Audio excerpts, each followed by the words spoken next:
Hi, എല്ലാവരും സുഖമായിട്ടിരിക്കുന്നു എന്ന് വിശ്വസിക്കുന്നു. Stay blessed. എന്തായാലും നമ്മുടെ പുതിയ പുതിയ വിശേഷങ്ങളിലേക്കായി എല്ലാ കൂട്ടുകാർക്കും സ്വാഗതം. അപ്പോൾ ഇന്നത്തെ വിശേഷങ്ങളിലേക്ക് പോയാലോ.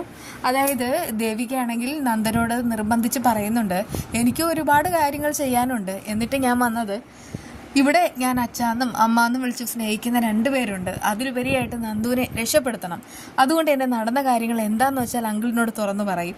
ആ സമയത്ത് ഹരി പറയുന്നുണ്ട്, ചിലരാണെങ്കിൽ ഉറങ്ങുന്നവരെ നമുക്കാണെങ്കിൽ വിളിച്ചു നടത്താം, പക്ഷേ ഉറക്കം നടിച്ച് കിടക്കുന്നവരെ എപ്പോഴെങ്കിലും വിളിച്ചു നടത്താൻ പറ്റുമോ? അതൊരിക്കലും പറ്റില്ല എന്ന് ദേവികയെ സമ്മതിക്കാണ് കേട്ടോ. അങ്ങനെ ദേഷ്യം വന്നിട്ട് അദ്ദേഹം പോവാണ്. ദേവിക വീണ്ടും നിർബന്ധിക്കുമ്പോൾ എനിക്ക് ഇതിൽ കൂടുതലൊന്നും പറയാനില്ല എന്ന് പറഞ്ഞിട്ട് നന്ദൻ ഇങ്ങനെ വാശി പിടിക്കുന്നുണ്ട്. അപ്പം അതുപോലെ തന്നെ ദേവിക അവിടെ നിന്ന് കരയുകയും പിഴിയുകയും ഒക്കെ ചെയ്യണം.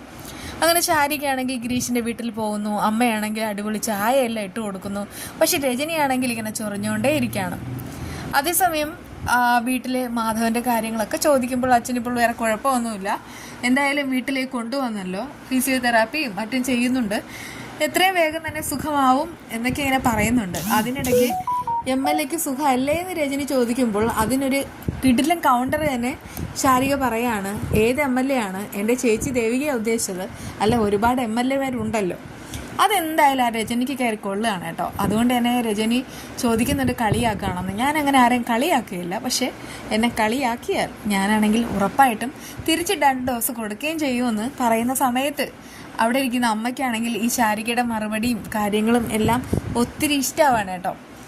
ആ സമയത്ത് എന്നെ നിന്നോടൊക്കെ സംസാരിച്ച് എന്നെ വേണം പറയാനെന്നൊക്കെ രജനി പറയുമ്പോൾ, ചേച്ചി ഇതിനു മുൻപ് എന്നോട് പറഞ്ഞിട്ടുള്ളൊരു കാര്യമുണ്ട്, എന്നെപ്പോലെ വളരെ ബോൾഡായിട്ട് നിൽക്കണമെന്ന്. അങ്ങനെയുള്ള ചേച്ചി തന്നെയാണോ എന്നെക്കുറിച്ച് ഇപ്പോൾ മോശമായിട്ട് സംസാരിക്കുന്നത്? ആ സമയത്ത് ആ രജനിയുടെ മുഖം ഒന്ന് വാടുന്നുണ്ട്. സത്യം പറഞ്ഞാൽ ശാരികയ്ക്ക് 2 എണ്ണം കൊടുക്കാനായിട്ട് തോന്നുന്നുണ്ട്, പക്ഷെ അമ്മ ഇരിക്കുന്നതുകൊണ്ട് അവളാണെങ്കിൽ കടിച്ചു പിടിച്ച് നിൽക്കുകയാണ്. അപ്പോഴേക്കും പ്രശ്നങ്ങളെല്ലാം സോൾവ് ആയോ എന്നൊക്കെ ഇങ്ങനെ അമ്മ ചോദിക്കുന്നുണ്ട്. എന്തായാലും ഞങ്ങളുടെ വീട്ടിൽ പ്രശ്നങ്ങളൊന്നുമില്ല, രജനി ചേച്ചിയുടെ വീട്ടിൽ പ്രശ്നങ്ങളൊക്കെ ഉണ്ടല്ലോ എന്നിങ്ങനെ പറയുമ്പോൾ രജനി പറയുന്നത്, എൻ്റെ വീട്ടിൽ പ്രശ്നങ്ങൾ ഉണ്ടെങ്കിൽ അതൊക്കെ സോൾവ് ആക്കാനായിട്ട് ഞങ്ങൾക്കറിയാം. എന്തായാലും നിൻ്റെ വീട്ടിലുള്ള പ്രശ്നം ഞങ്ങളുടെ വീട്ടിൽ ഇല്ല എന്നൊക്കെ പറഞ്ഞിട്ട് ഉടക്കാണ് കേട്ടോ. അത് കേട്ടിട്ട് അമ്മ തടയിടുകയാണ്. എന്നിട്ട് ചോദിക്കുന്നുണ്ട്, എന്തിനാ പിള്ളേരെ നിങ്ങൾ 2 പേരും കൂടെ ഇങ്ങനെ വഴക്ക് കൂടുന്നത്? അതിൻ്റെയൊക്കെ വല്ല ആവശ്യമുണ്ടോ? അമ്മ പറഞ്ഞതിലും കാര്യമുണ്ട്, ഞാൻ ആരോട് വഴക്ക് കൂടാനില്ലേ എന്ന് പറഞ്ഞിട്ട് ശാരിക തന്നെയാണ് എല്ലാം ഒഴിവാക്കി പോകുന്നത്. അതിനിടയ്ക്ക് ആ രജനി പറയുന്നുണ്ട്, അതെ ഒരു MLAക്ക് 5 വർഷം മാത്രമേ ഭരിക്കാൻ കഴിയുകയുള്ളൂ എന്ന് നീ നിൻ്റെ ചേച്ചിയോട് പറയണം. അത് കേട്ടിട്ട് ആ ശാരിക പറയുന്നുണ്ട്, 5 വർഷം എന്നുള്ള കണക്ക് എൻ്റെ ചേച്ചിക്ക് മാത്രമല്ല, ഇവിടെ ഈ ലോകത്തുള്ള എല്ലാവർക്കും അറിയാവുന്ന കാര്യമാണ്. അതുകൊണ്ട് തന്നെ രജനി ചേച്ചി അത് പറയണമെന്നില്ല. എന്തായാലും നിൻ്റെ ചേച്ചിക്ക് 5 വർഷം കഴിഞ്ഞാൽ ഒന്നും ചെയ്യാനായിട്ട് കഴിയില്ല, അവളിനി MLA ആവില്ല. അത് കേട്ട് ശാരിക പറയുന്നുണ്ട്, MLA ആവും, അത് ഉറപ്പാണ്. ചേച്ചിക്ക് വേണേൽ മത്സരിക്കാം, മത്സരിച്ച് ജയിക്കുകയും ചെയ്യാം. എങ്കിൽ ഞാനാണെങ്കിൽ ബെറ്റ് വയ്ക്കുന്നു എന്നൊക്കെ ഇങ്ങനെ ഈ രജനി പറയാണ്. അങ്ങനെ 2 പേരും കൂടെ ഭയങ്കരമായിട്ട് തർക്കം കൂടുന്നതിനിടയിലാണ് ഗിരീഷ് വന്നിട്ട് എന്താ ബെറ്റ് എന്നൊക്കെ ചോദിക്കുന്നത്. ആ സമയത്ത് തന്നെ ശാരിക പറയുന്നുണ്ട്, ഒന്നുമില്ല, ഞങ്ങളിങ്ങനെ സംസാരിച്ചിരിക്കുകയായിരുന്നു. പക്ഷേ അമ്മയോടായി ഗിരീഷ് കാര്യങ്ങളെല്ലാം തിരക്കാണ്. അമ്മ പറയുന്നുണ്ട്, അവരാണെങ്കിൽ ചേച്ചിയും അഞ്ചത്തിയല്ലേ, അതുകൊണ്ട് തന്നെയാണ് അവരിങ്ങനെ ഓരോന്നൊക്കെ പറയുന്നത്, അത് നീ കാര്യമായിട്ട് എടുക്കണ്ട. ആ സമയത്ത് ശാരിക രജനി പറഞ്ഞ കാര്യങ്ങളൊക്കെ പറഞ്ഞു കൊടുക്കാണ് കേട്ടോ. ഇനി നിൽക്കുന്നില്ല എന്നൊക്കെ ഇങ്ങനെ പറഞ്ഞിട്ട് അവൾ അവിടെ നിന്ന് പോകുന്നുമുണ്ട്. ദേവിക ഉറപ്പായിട്ടും മത്സരിക്കും, വിജയിക്കും, MLA ആവുമെന്ന് ഗിരീഷ് പറയുമ്പോൾ അത് രജനിക്ക് അങ്ങോട്ട് പിടിക്കുന്നതുമില്ല. അങ്ങനെ രജനി അടുക്കളയിലേക്ക് പോവാണ്.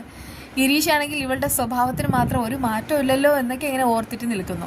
എന്നാൽ അരുന്ധതിയുടെ വീട്ടിൽ വക്കീൽ വന്ന കാര്യം അറിഞ്ഞിട്ട് ഇസബല്ലയ്ക്ക് ഭയങ്കര ടെൻഷനാവാണ്. ഇനി ഒരിക്കലും അങ്ങോട്ട് ആരും വരാൻ പാടില്ല, അതിന് എന്തെങ്കിലും ഒന്ന് ചെയ്തേ പറ്റൂ, അരുന്ധതി മാഡത്തിനെ കൊണ്ട് അത് നമുക്ക് ചെയ്യിപ്പിക്കണം, അതിന് വേണ്ടിയിട്ട് ഋഷിയുമായിട്ട് സംസാരിക്കണം എന്നൊക്കെ ഇസബല്ല കെവിനോട് പറഞ്ഞിട്ട് അവർ 2 പേരും കൂടെ ഋഷിയെ കാണാനുള്ള ആ ഒരു ഒരുക്കങ്ങൾ ഉണ്ടാക്കുകയാണ്.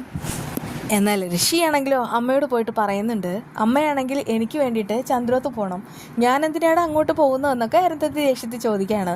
അമ്മ അതിന് കാരണമുണ്ട്, ആ ഹരിവക്കീലില്ലേ അയാളാണെങ്കിൽ ഇങ്ങോട്ട് വന്നില്ലേ, അതുകൊണ്ട് തന്നെ അമ്മ പോയിട്ട് അവരൊന്ന് പേടിപ്പിക്കണം. ഇത് കേട്ടിട്ട് അവർക്ക് ദേഷ്യമാവാണ്. മോനെ ചെയ്യുന്നത് മഹാദ്രോഹമാണ്, അതിന് കാരണമുണ്ട്, ചന്ദ്രോത്ത് വീട്ടുകാർ കുറച്ച് നന്മയുള്ളവരാ. അത് കേട്ട് അവനങ്ങ് ദേഷ്യമാവാണ്. അമ്മയുടെ സ്വഭാവം മനസ്സിലായി. കുറച്ച് ദിവസം മുൻപ് അമ്മയാണെങ്കിൽ തല ചുറ്റി വീണ സമയത്ത് പ്രഭാവതിയാണല്ലോ അമ്മയെ രക്ഷപ്പെടുത്തിയത്, അതുകൊണ്ടാണ് അമ്മ ഇങ്ങനെയൊക്കെ പറയുന്നത്. എനിക്കെല്ലാം മനസ്സിലായി. അത് കേട്ടിട്ട് അവർ പറയുന്നുണ്ട്, മോനെ ഇനി ഇതെല്ലാം അവസാനിപ്പിക്കേണ്ട സമയമായി, നമുക്ക് വേഗം തന്നെ എല്ലാം മതിയാക്കാം. ആ സമയത്ത് തന്നെ ഋഷിക്ക് ദേഷ്യമാണ്. മര്യാദയ്ക്ക് അമ്മ ഞാൻ പറയുന്നത് കേട്ടില്ലെങ്കിൽ ഞാൻ എന്തെങ്കിലും ചെയ്യും, അമ്മ പിന്നെ എന്നെ കാണില്ല, അങ്ങനെയൊക്കെ പറയുന്ന സമയത്ത് അരുന്ധതി പോകാമെന്ന് സമ്മതിക്കുന്നുണ്ട് കേട്ടോ. അതേസമയം ഇസബെല്ല വന്നിട്ട് കെവിനോട് പറയുന്നുണ്ട് ചന്ദ്രോത്ത് വീട്ടിലെ എല്ലാ നീക്കങ്ങളും നിരീക്ഷിക്കണമെന്ന്. കാര്യങ്ങളെല്ലാം എനിക്ക് പെട്ടെന്ന് അറിയാൻ സാധിക്കും അവൻ പറയുന്നുണ്ട്. അതിന് കാരണമുണ്ട്. മനസ്സിലാണെങ്കിൽ ശാരികയാണ്. അപ്പോഴേക്കും അവർ ചോദിക്കുകയാണ്, അതിന് നിന്നോട് അവിടെ ആരെങ്കിലും എന്തെങ്കിലും പറയുമോ? ദേവികയും പ്രഭാന്റിയും ആരെങ്കിലും എന്തെങ്കിലും പറയുമോ? അത് കേട്ട് അവൻ പറയുന്നുണ്ട്, അല്ല അവരൊക്കെ അവിടെ ഉണ്ടല്ലോ, അതുകൊണ്ടാണ് ഞാൻ പറഞ്ഞത്. അല്ല നീ എന്തോ ഒരു കള്ളത്തരം മറയ്ക്കുന്നുണ്ട്, എന്താണേലും എന്നോട് പറയും. അത് കേട്ട് അവൻ പറയുന്നുണ്ട്, ഒന്നുമില്ല, എന്നെ പറ്റിക്കാനാണ് നിൻ്റെ ഭാവമെങ്കിൽ ഞാനിപ്പോൾ തന്നെ ഒരാൾ മരിച്ചിട്ടില്ല എങ്കിലും മരിച്ചു എന്ന് പറഞ്ഞ് അഭിനയിക്കുക, പക്ഷേ ഒരാളെ കൊന്നിട്ട് എനിക്ക് അഭിനയിക്കാനായിട്ട് യാതൊരുവിധ മടിയുമില്ല. അതെന്താ ഇങ്ങനെയൊക്കെ പറയണേ? ഞാൻ അങ്ങനെ ചതിക്കുമോ? നമ്മളെല്ലാവരും ഒരു ടീമല്ലേ എന്നൊക്കെ പറഞ്ഞിട്ട് കെവിനാണെങ്കിൽ ഇസബെല്ലയുടെ മനസ്സ് മാറ്റാനായിട്ട് ശ്രമിക്കുകയാണ് കേട്ടോ. ആ സമയത്ത് നമ്മളെല്ലാവരും ഒറ്റക്കെട്ടായിട്ട് നിൽക്കണം എന്നുള്ള ആ ഒരു തീരുമാനം കൂടെ ആ രണ്ടുപേരും കൂടെ എടുക്കുന്നുണ്ട്. അതേസമയം മാധവനാണെങ്കിൽ ദേവികയോട് പറയുന്ന ഒരു കാര്യമുണ്ട്, എനിക്ക് നന്ദമോനെ കാണണം. നന്ദമോനെ കണ്ടു കഴിഞ്ഞാൽ എൻ്റെ പ്രശ്നങ്ങളെല്ലാം തീരും. കാരണം അവൻ കാരണമാണല്ലോ എനിക്കിങ്ങനെ ഒരു ഗതി ഉണ്ടായത്. അതൊക്കെ ഓർത്തിട്ട് ആൾക്ക് ടെൻഷനാവും.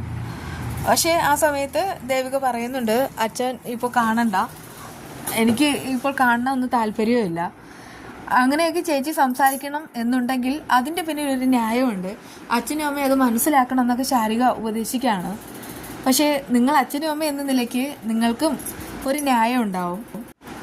അതുകൊണ്ടൊക്കെ തന്നെ എനിക്കും കൂടുതലായിട്ട് ഒന്നും പറയില്ല എന്നൊക്കെ പറഞ്ഞിട്ട് ശാരികയും കൈയൊഴിയാണ് കേട്ടോ. പക്ഷെ മാധവനാണെങ്കിൽ നന്ദനെ കാണണം എന്നൊക്കെ ഇങ്ങനെ പറഞ്ഞിട്ട് വാശി പിടിച്ചുകൊണ്ടേ നിൽക്കുകയാണ്. ദേവികയുടെ കാര്യത്തിൽ ഒരു തീരുമാനം ഉണ്ടാക്കണം, അങ്ങനെ തന്നെയാണ് മാധവൻ്റെ ആഗ്രഹം. പക്ഷെ രാധിക പറയുന്നുണ്ട്, പിള്ളേർ സമ്മതിക്കുന്നില്ലല്ലോ, അതുകൊണ്ട് തന്നെ നമുക്ക് ഇനിയിപ്പോൾ ആ ഒരു വിഷയം വിടാൻ, സംസാരിക്കേണ്ട എന്നൊക്കെ ഇങ്ങനെ പറഞ്ഞിട്ട് ആ വിഷയം ഒഴിയാണ് കേട്ടോ. പിന്നീട് ഋഷിയാണെങ്കിൽ നിർബന്ധിച്ചതുകൊണ്ട് തന്നെ അരുന്ധതി നേരെ പ്രഭാവതി കാണാനായിട്ട് വരികയാണ്. ആ സമയത്ത് ഈ പ്രഭാവതി അരുന്ധതിയെ കണ്ടിട്ട് വളരെയധികം സ്നേഹത്തിൽ സംസാരിക്കാനൊക്കെ അടുത്ത് വരികയാണ്. പക്ഷേ അരുന്ധതി ആണെങ്കിൽ വളരെ ഗൗരവത്തിൽ നിൽക്കുകയാണ്. സത്യം പറഞ്ഞാൽ അരുന്ധതിയിൽ ഒരു നന്മയുണ്ട്. അതുകൊണ്ട് തന്നെ അരുന്ധതി വളരെ ഇങ്ങനെയൊക്കെ കള്ളത്തരങ്ങൾ കാണിക്കുന്നുണ്ടെങ്കിലും എല്ലാ സത്യങ്ങളും തുറന്നു പറയണമെന്ന് ആഗ്രഹിച്ചിട്ടാണ് വരുന്നത്. പക്ഷേ ഈ പ്രഭാവതി ആണെങ്കിൽ ഒരു കുറ്റവാളിയെ പോലെ അവരുടെ മുന്നിൽ വന്ന് നിൽക്കുകയാണ്. ഇനിയിപ്പോൾ അടുത്ത വിശേഷത്തിലാണെങ്കിൽ എന്തെങ്കിലുമൊക്കെ നടക്കാം. എന്തായാലും അരുന്ധതി ഒരു പാവമായതുകൊണ്ട് തന്നെ എല്ലാ സത്യങ്ങളും തുറന്നു പറഞ്ഞാലും മതി. അങ്ങനെ തന്നെ ആയിരിക്കണം. നന്ദനെ എങ്ങനെയെങ്കിലും രക്ഷപ്പെടുത്തണം. അതാണല്ലോ നമ്മളും ആഗ്രഹിക്കുന്നത്. നമുക്ക് വീണ്ടും കാണാം കേട്ടോ. Good night.